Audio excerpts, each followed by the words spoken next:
कभी हम जो सुनते हैं और समझते हैं वह पूरी तरह से सत्य नहीं होता। आपने कई महापुरुषों की बात सुनी होगी, कई बुद्धिमान पुरुषों की और महादेवों की बात सुनी होगी।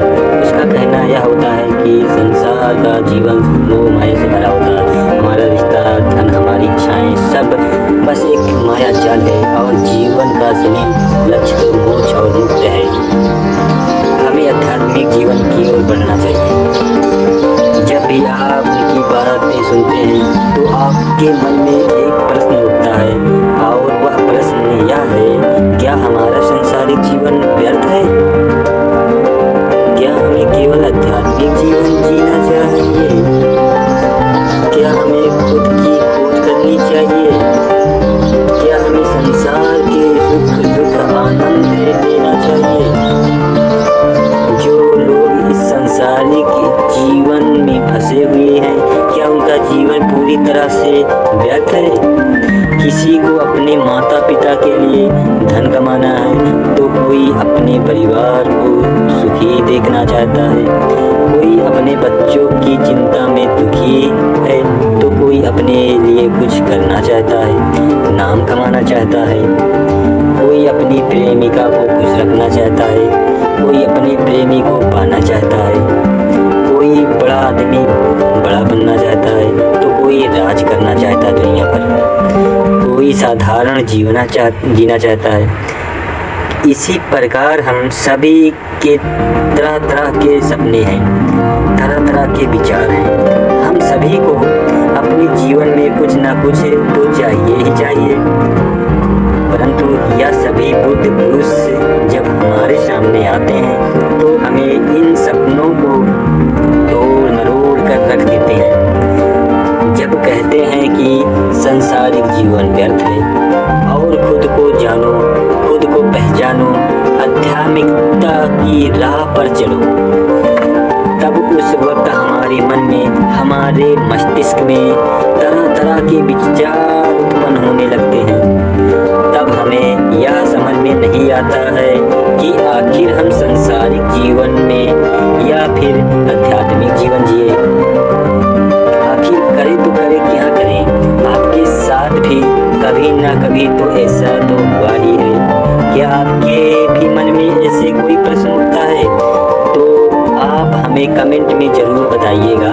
चलिए आगे बढ़ते हैं और इसके पीछे की वास्तविकता को जानते हैं और इन सब के बीच हमें जीवन में संतुष्टि कैसे मिलेगी, हम पूरी तरह से खुश कैसे रह सकते हैं। क्या हमें सब कुछ छोड़कर एक बौद्ध भिक्षु की तरह सब कुछ त्याग कर आनंद मिलेगा? हमारे रिश्ते, पैसा कमाने की इच्छा, परिवार के साथ संबंध, हमारे दोस्त, क्या ये कुछ मायने नहीं रखते? दोस्त, वास्तविकता तो यही है कि आप उन बुद्ध पुरुष की बातों को अच्छी तरह से समझ ही नहीं पा रहे, क्योंकि वो कहना कुछ और चाहते हैं और आप उनकी बातों का मतलब कुछ और ही निकाल रहे हैं। आप उनकी बातों से कुछ और ही समझ रहे हैं। महात्मा बुद्ध खुद ही कहते हैं कि उन्हें गरीबी पसंद नहीं है। वे यह कहते थे कि आपको सफलता प्राप्त करने के लिए आर्थिक रूप से सक्षम बनना होगा और आवश्यक भी है। इसका मतलब है कि जब तक आप गरीब हैं और आपके पास आर्थिक सामर्थ्य नहीं है, तब तक आप अपनी आत्मा की खोज और आगे नहीं बढ़ सकते। ठीक उसी के विपरीत संपन्नता और अमीर होना भी आपके आध्यात्मिक मार्ग की बाधा बन जाती है। कई महापुरुषों ने, कई बौद्ध पुरुषों ने अपनी बातें बहुत ही सीधी और सरल भाषा में कही है, लेकिन हम सभी उन बातों को अर्थ कुछ और ही निकाल बैठते हैं, अर्थ को अनर्थ कर देते हैं। हम सभी उनकी बातों को समझ नहीं पाते, क्योंकि उनकी बातें रोजमर्रा की जिंदगी में बिल्कुल अलग होती है। वे लोग कहना तो कुछ और चाहते हैं, लेकिन हमने से ज़्यादा लोग उनकी बातों को, उनका मतलब ही कुछ और निकाल लेते हैं और अपने जीवन में उतार कर अपना पूरा जीवन को बर्बाद कर देते हैं या नष्ट कर देते हैं। चलिए इसी कहानी के माध्यम से आप सभी को समझाते हैं। एक बार की बात है, महात्मा बुद्ध नगरवासियों को उपदेश दे रहे थे।